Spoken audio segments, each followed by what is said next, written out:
আসসালামু আলাইকুম। আজকে আমরা দেখব একদিনের সিডনিতে কি দেখা যায়। সো আপনারা যদি অস্ট্রেলিয়া ঘুরতে আসেন, সো আমার মতে মোটামুটি 10 থেকে 15 দিন is good enough. Sydney, Melbourne, Berlin, Vienna এসব সিটি খুব এক্সপেন্সিভ। এসব শহরে 2 দিনের বেশি অ্যাকচুয়ালি দেখার তেমন কিছু নাই। যেরকম ফর এক্সাম্পল সিডনি সিটিটা হচ্ছে মডার্ন সিটি। এখানে বিভিন্ন দেশ থেকে লোক আসে শহরটা হেঁটে হেঁটে ঘোরার জন্য। এখানে ওরকম সিগনিফিক্যান্ট কোনো হিস্টোরিক্যাল কোনো কিছু নাই, কিন্তু শহরটা খুব সুন্দরভাবে ডিজাইন করা হয়েছে। এনিওয়েজ, আজকে আমরা দেখব আপনাদের হাতে যদি একদিন থাকে তাহলে আপনারা কী দেখবেন সিটিতে। তো এই মুহূর্তে আমি চলে আসছি ডার্লিং হারবারে। এখানে এন্টারটেনমেন্টের অনেক ধরনের ব্যবস্থা আছে। ফর এক্সাম্পল আপনাদের দেখাই, এই যে আমার সামনে দেখতে পাচ্ছেন এখানে ওয়াইল্ড লাইফ, এখানে একটা জুর মতো আছে, এখানে মাদাম টুসোর মিউজিয়াম আছে, এখানে সি লাইফ অ্যাকুয়ারিয়াম আছে। তো এখানে দেখেন এই যে একটা হোটেল, তারপরে এই যে আশেপাশে সোফিটেল, যত মোটামুটি এক্সপেন্সিভ হোটেল আছে সব এই হারবারকে কেন্দ্র করে গড়ে উঠছে। সো সিডনি শহরটা মোটামুটি একটা ওয়াকেবল সিটি, খুব সুন্দরভাবে ডিজাইন করা হয়েছে, মডার্ন একটা সিটি। সিবিডি এলাকায় সিবিডি এলাকা মানে আমেরিকার যেটাকে ডাউনটাউন বলে, খুব ছোট একটা খুব জায়গা, খুব বেশি বড় জায়গা না। সো মোটামুটি এটা হেঁটেই ঘোরা যায়। Very nice. এই জায়গাটা লোকালদের জন্য বেশ ভালোই পপুলার, কারণ এখানে বাচ্চা কাচ্চা নিয়ে সবাই আসে। এখানে হালকা পাতলা স্কাইলাইন দেখা যাচ্ছে,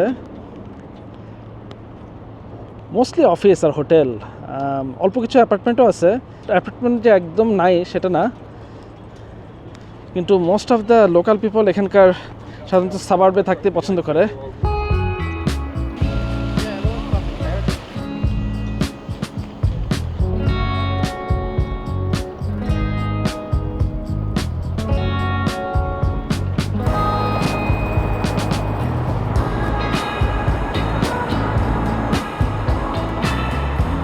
এই মুহূর্তে আমি আছি টাউন হল এরিয়ায়। সর্ট অফ এটা এখানকার মেইন এরিয়ায় ধরা চলে। তো আমার সামনে এখন আছে কুইন ভিক্টোরিয়া বিল্ডিং। সো এটা মোটামুটি একটা আইকনিক বিল্ডিং এখানকার। ডার্লিং হারবার থেকে মোটামুটি 5 মিনিটের হাঁটা পথ। তো আমরা এখন এই বিল্ডিংটা দেখব। বিল্ডিংটা বেসিক্যালি এখন শপিং সেন্টার হিসাবেই ইউজ করা হয়।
বিল্ডিংটা খুব সিগনিফিক্যান্ট একটা হেরিটেজ বিল্ডিং, যেটা কনস্ট্রাক্ট করা হয়েছিল 1898 সালের দিকে বাই স্কটিশ আর্কিটেক্ট। প্রথমে এটা মার্কেট হিসাবে ইউজ করা হয়েছিল ওই সময়, এখন এটাকে শপিং সেন্টার হিসাবে ইউজ করা হচ্ছে।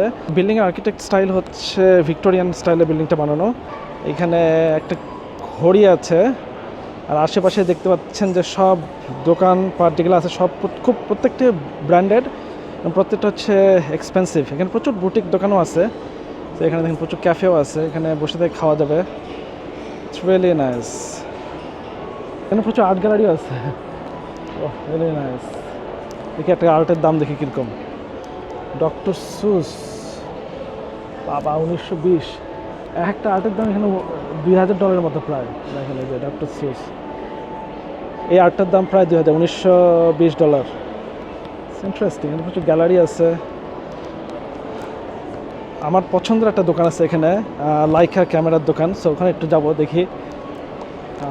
লাইকা ক্যামেরা খুবই শখ, কিন্তু অনেক দাম। একটা ক্যামেরার দাম প্রায় $5,000 to $6,000, $8,000, $10,000 পর্যন্ত। সো কিন্তু ওটা কোয়ালিটি এবং পারফরমেন্স খুবই ভালো। একটা কিনলে মোটামুটি সারা লাইফ চলে যাবে। আমি অস্ট্রেলিয়াতে নর্মাল শপিং সেন্টার দেখাচ্ছি না, কারণ pretty much very straight forward, সবগুলো শপিং সেন্টার একই টাইপের। কিন্তু এই সব শপিং সেন্টার একটু ডিফারেন্ট, এই জন্য দেখাচ্ছে।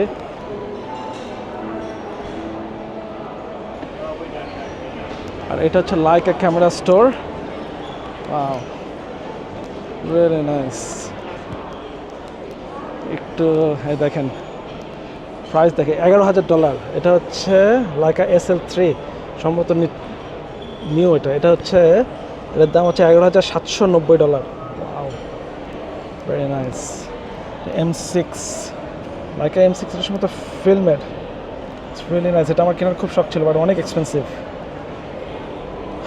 এক্সপেন্সিভ, অ্যাফোর্ড করতে পারবো না হয়তো কোনোদিন ইনশাল্লাহ, আল্লাহ যদি ভাগ্যে রাখে। লাইকা ক্যামেরা কিনতে গেলে অলমোস্ট বডির দাম প্রায় অলমোস্ট অন অ্যান অ্যাভারেজ যা দেখলাম $8,000, আর lens 35mm f2 is $10,000। So almost like $18,000 মতো। সো মানে অনেক expensive. One of the finest, ওয়ার্ল্ডের ওয়ান অফ দ্য বেস্ট ফটোগ্রাফাররা এই ক্যামেরাটা ইউজ করে। শুধু একটা 35mm লেন্সের দামই $10,000 অস্ট্রেলিয়ান, তার মানে অলমোস্ট লাইক $7 লাখ টাকার মতো। বডির কথা তো বাদই দিলাম। এখন বাজে 12:25।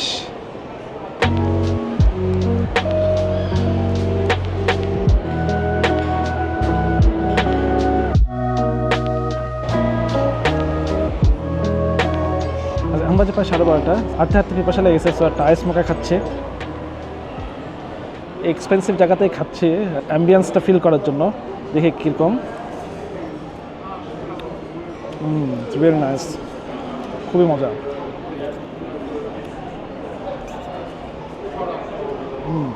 ইট ইজ গুড, ভালো মানে, খুব বেশি মিষ্টি না, খুব বেশি তিতাও না, বাট ইটস ভেরি নাইস। এটার দাম সম্ভবত আমি দিয়ে দেবো পরে কত, আমি ঠিক নট শিওর কতটা দাম পড়বে।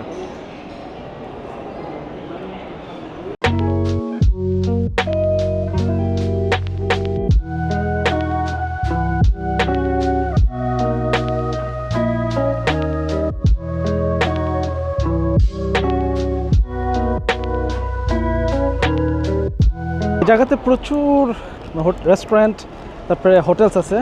এই হোটেলগুলো মোটামুটি সবগুলো 5 তারকা মানের এবং খুবই এক্সপেন্সিভ। এই যে আমার সামনেই কিন্তু হোটেল দেখা যাচ্ছে, হাতের পাশে যেই বিল্ডিংগুলো দেখতেছেন এগুলো সব হোটেল, 5 তারকা মানের হোটেল, এবং এগুলোর খুবই এক্সপেন্সিভ। সময় বুঝে এখানকার প্রাইস রেঞ্জ করে 250 থেকে 450, 500, 700 এবং ইভেন 1000-এর উপরেও। সো ইটস ভেরি এক্সপেন্সিভ এখানে থাকা।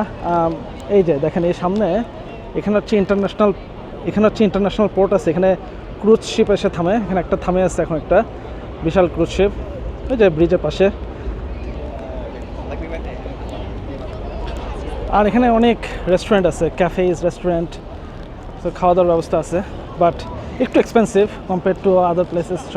ধরেন $4-5 বেশি হবে সব অন্য জায়গা থেকে। আর আমার পিছনে হচ্ছে সিডনির কিছুটা স্কাইলাইন। এটা একটু স্কাইলাইন, সামনে গেলে আরেকটু স্কাইলাইন দেখা যাবে।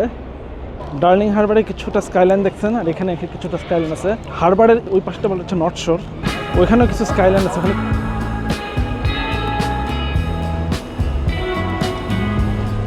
সিডনি শহর সম্বন্ধে একটু ধারণা দিয়ে নেই। এটা হচ্ছে অস্ট্রেলিয়ার সবচেয়ে বড় শহর। এখানে অলমোস্ট 50 লাখের মতো মানুষ বসবাস করে।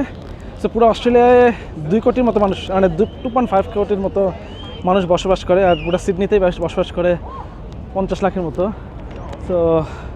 সো হ্যাঁ, বুঝতেই পারতেছেন এত বড় একটা দেশ, যেটা অলমোস্ট লাইক ইউরোপের চেয়ে বেশি বড়, পুরো দেশে বসবাস করে 1.5 কোটির মতো, আর একটা শহরে বসবাস করে 50 লাখের মতো। দেখেন এখান থেকে দেখা যাচ্ছে সিডনি হারবার ব্রিজ। এটা হচ্ছে ওয়ার্ল্ডের সবচেয়ে বড় আর্চ ব্রিজ। Very nice. এখানে বসার ব্যবস্থা আছে সুন্দর হারবারের পাশ দিয়ে, নাইস। আর সামনে আছে হচ্ছে রেস্টুরেন্ট, ওই যে সামনে অপেরা হাউস। আই থিঙ্ক এটা সিডনি এরিয়ার সবচেয়ে অলমোস্ট ওয়ান অফ দ্য সবচেয়ে সুন্দর জায়গা। মোটামুটি 2টা মেইন ল্যান্ডমার্ক এখান থেকে দেখা যায়, এবং এই বিল্ডিংটা দেখতে অলমোস্ট 8 মিলিয়নের মতো মানুষ আসে বিভিন্ন দেশ থেকে। 80 লক্ষ মানুষ। তো 80 লক্ষ মানুষ যদি $1 করে $1 করে খরচ করে, হ্যাঁ $80 লক্ষ। মানে বুঝতেছেন, কেউ তো আর $1 খরচ করে না, সবাই তো আরও বেশি খরচ করে। সো এরকম একটা ল্যান্ডমার্কের ভূমিকা অনেক একটা সিটির জন্য। সিডনি অপেরা হাউসটা বিল্ড হয়েছিল 1973 সালে। সো অলমোস্ট লাইক 50 ইয়ারের মতো হয়ে গেছে। কম্পিটিশনের মাধ্যমে এটার ডিজাইনটা সিলেক্ট করা হয়েছে, আর এটার ডিজাইনার একজন Danish architect. It's really nice. এটা হচ্ছে one of the world heritage building. অসাধারণ একটা বিল্ডিং, এটাকে অলমোস্ট মডার্ন মাস্টারপিস ধরা হয় এবং এবং এই যে আর্কিটেকচার স্টাইলটাকে বলে modern expressionist. It's really nice. আমি এরকম স্ট্রাকচার আসলে ওয়ার্ল্ডের অনেক দেশে নাই। এটা ওয়ান অফ দ্য, আমি বলবো, আইকনিক এবং ইউনিক স্ট্রাকচার। It's good. যেটা বলছিলাম, এই এলাকায় প্রচুর টুরিস্ট আসে, মানে শুধু এই বিল্ডিং দেখতে প্রচুর টুরিস্ট আসে। Look at this view, amazing.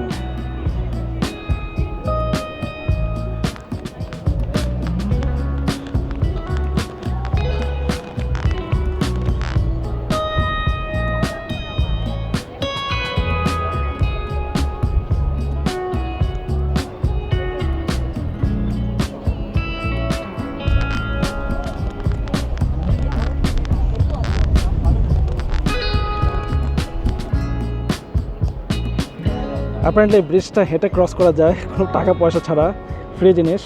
So আমরা এখন এটা ক্রস করে ওই পাশে যাবো হচ্ছে নর্থ শোর। আমরা এখন ব্রিজটা ক্রস করে নর্থ শোরের দিকে যাব। চলে আসছি বটানিক্যাল গার্ডেনে, এখানে একটু বসলাম, বসে একটু রেস্ট নিচ্ছে। আর আমার সামনেই এই ভিউ, এমনভাবে ডিজাইন করা হয়েছে বিল্ডিংটা, মানে বিভিন্ন সাইড থেকে দেখা যায়। সো বটানিক্যাল গার্ডেন থেকে দেখা যায়। সো বটানিক্যাল গার্ডেনটা চলে গেছে পুরো একদম হারবার ধরে একদম আরেক প্রান্তে এইদিকে। সো ওই দিক থেকেও দেখা যাবে অপেরা হাউসটা।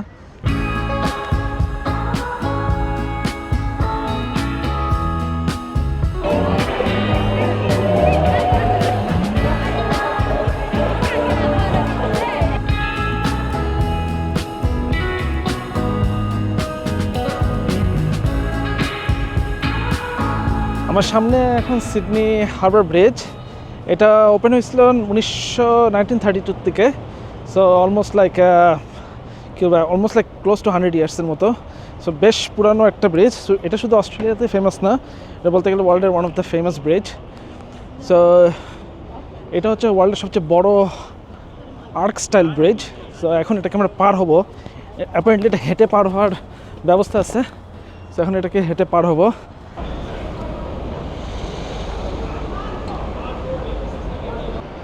আর এইটা হচ্ছে হারবার ব্রিজের নিচে। এখন আমরা উপরে উঠবো।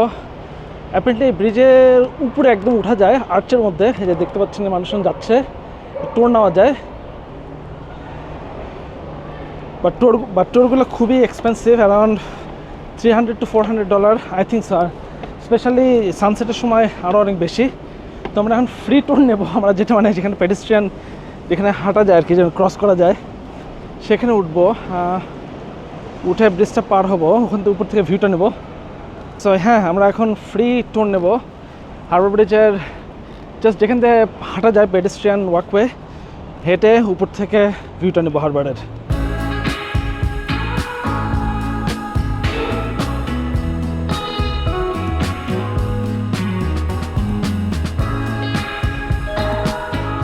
আর আমার সামনেই হচ্ছে হারবার ব্রিজ।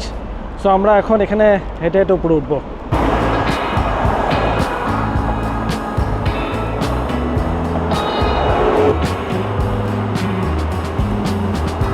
এখন সানসেটের সময় এখান থেকে বিউটিফুল ভিউ পাওয়া যাচ্ছে পুরো হারবারের। আপনাদেরকে এখনই দেখাচ্ছি ভিউটা, চমৎকার পুরো হারবারের ভিউ এখান থেকে দেখা যাচ্ছে। আমি ফ্রিতে এর চেয়ে ভালো ভিউ মনে হয় আর কোথাও পাওয়া যাবে না।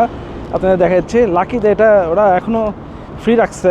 অন্য কোনো দেশ হলে এটা হয়তো সম্ভবত পার হতে পয়সা নিত, আমি জানি না নিত কি না, বাট এটা ফ্রি। সো এটা হচ্ছে এর চেয়ে ভালো আর কি হতে পারে। তো আপনাদের দেখাই দিই, উপরে ফেন্স দেওয়া আছে, এখানে ফেন্স দেওয়া আছে যাতে কেউ লাফাইতে না পারে। আর লুক এট দিস ভিউ, মানে পুরো হারবারের ভিউটা দেখা যাচ্ছে। I think it's certainly the best view of the harbour. এখান থেকে সার্টেনলি এখান থেকে বেস্ট ভিউ পাওয়া যায় হারবারের। মানে I don't think so apart from that, মানে হোটেল ছাড়া, ও হোটেলগুলো সার্কুলার ক্ষেত্রে যে হোটেলগুলো দেখালাম একটু আগে, হোটেল ছাড়া অ্যাপার্ট ফ্রম দ্যাট হোটেল আমরা এখান থেকে সবচেয়ে বেস্ট ভিউ পাওয়া যায় হারবারে, সিডনি অপেরা হাউস এবং হারবার, মানে দুটো একসাথে। ও আর অফকোর্স ফেরিতে ওটা অবশ্য ফ্রি না, বাট এটা ফ্রি। সো হোটেলে থাকতে আপনার পয়সা খরচ করতে হবে, ফেরিতে উঠলে পয়সা খরচ করতে হবে, বাট এখান থেকে পুরোটাই free. But I think this is one of the best view.